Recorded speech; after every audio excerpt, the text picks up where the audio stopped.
My name is Jock Fresco. I'm an industrial designer and a social engineer.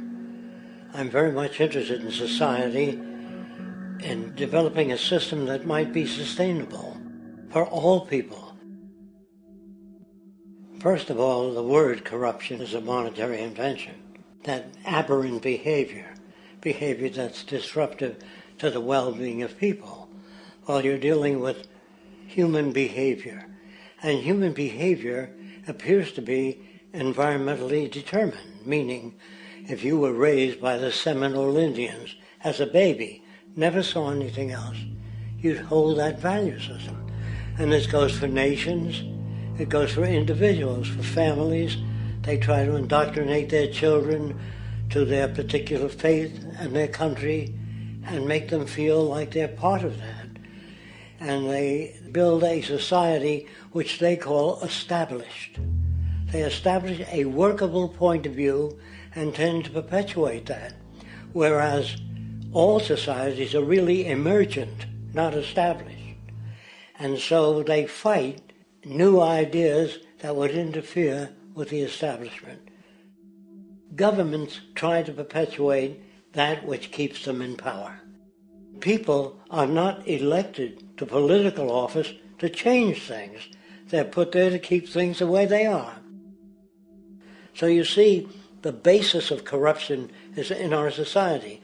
Let me make it clear. All nations, then, are basically corrupt because they tend to uphold existing institutions. I don't mean to uphold or downgrade all nations, but communism, socialism, fascism, the free enterprise system, and all other subcultures are the same. They are all basically corrupt. The most fundamental characteristic of our social institutions is the necessity for self-preservation. Whether dealing with a corporation, a religion, or a government, the foremost interest is to preserve the institution itself.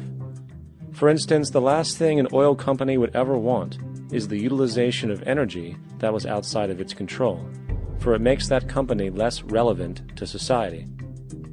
Likewise, the Cold War and the collapse of the Soviet Union was, in reality, a way to preserve and perpetuate the established economic and global hegemony of the United States.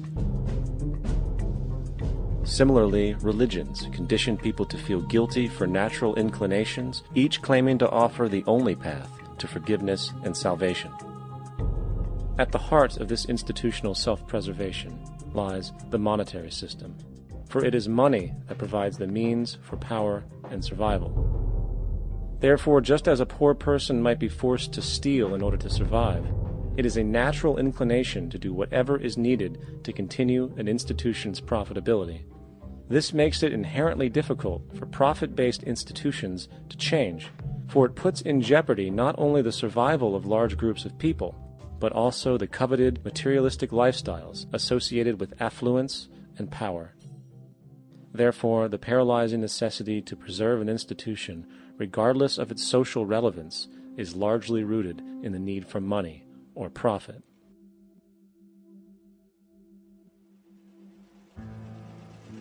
What's in it for me is why people think.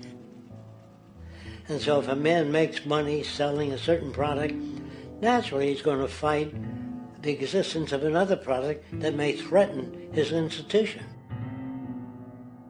Therefore, people cannot be fair, and people do not trust each other. A guy will come over to you and say, I got just the house you're looking for. He's a salesman. When a doctor says, I think your kidney has to come out, I don't know if he's trying to pay off a yacht or whether my kidney has to come out. It's hard in a monetary system to trust people. If you came into my store and I said, this lamp that I've got is pretty good, but the lamp next door is much better, I wouldn't be in business very long. It wouldn't work. If I were ethical, it wouldn't work. So when you say industry cares for people, that's not true. They can't afford to be ethical. So your system is not designed to serve the well-being of people. If you still don't understand that, there would be no outsourcing of jobs if they cared about people. Industry does not care. They only hire people because it hasn't been automated yet. So don't talk about decency and ethics. We cannot afford it and remain in business. It is important to point out that regardless of the social system, whether fascist, socialist, capitalist, or communist, the underlying mechanism is still money, labor, and competition. Communist China is no less capitalistic than the United States. The only difference is the degree by which the state intervenes in enterprise. The reality is that monetaryism, so to speak, is the true mechanism that guides the interests of all the countries on the planet. The most aggressive and hence dominant variation of this monetaryism is the free enterprise system. The fundamental perspective, as put forth by early free market economists like Adam Smith, is that self-interest in competition leads to social prosperity, as the act of competition creates incentive, which motivates people to persevere.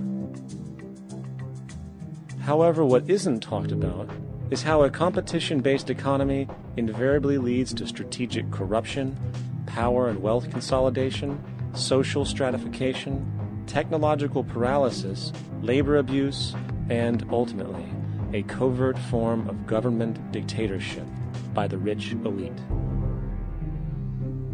The word corruption is often defined as moral perversion.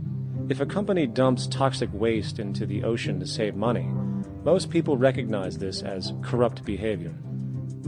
On a more subtle level, when Walmart moves into a small town and forces small businesses to shut down for they are unable to compete, a gray area emerges. For what exactly is Walmart doing wrong? Why should they care about mom-and-pop organizations they destroy? Yet, even more subtly, when a person gets fired from their job because a new machine has been created which can do the work for less money, people tend to just accept that as the way it is, not seeing the inherent corrupt inhumanity of such an action. Because the fact is, whether it is dumping toxic waste, having a monopoly enterprise, or downsizing the workforce, the motive is the same: profit.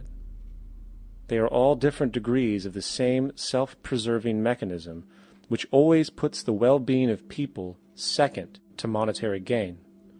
Therefore, corruption is not some byproduct of monetaryism. It is the very foundation.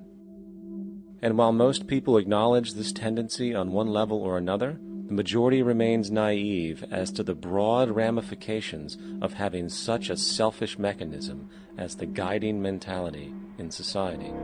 Internal documents show that after this company positively, absolutely knew that they had a medication that was infected with the AIDS virus, they took the product off the market in the U.S. and then they dumped it in France, Europe, Asia, and Latin America. The U.S. government allowed it to happen. The FDA allowed this to happen. And now the government is completely looking the other way. Thousands of innocent hemophiliacs have died from the AIDS virus. This company knew absolutely that it was infected with AIDS. They dumped it because they wanted to turn this disaster into a profit.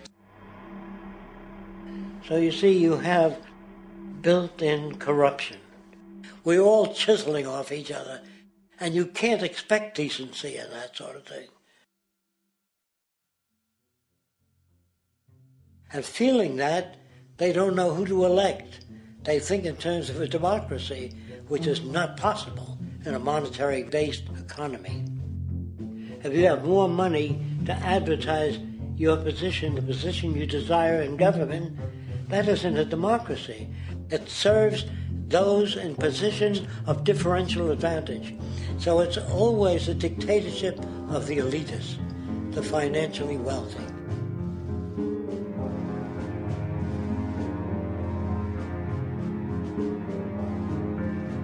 It is an interesting observation to note how seemingly unknown personalities magically appear on the scene as presidential candidates. Then, before you know it, somehow you are left to choose from a small group of extremely wealthy people who suspiciously have the same broad social view.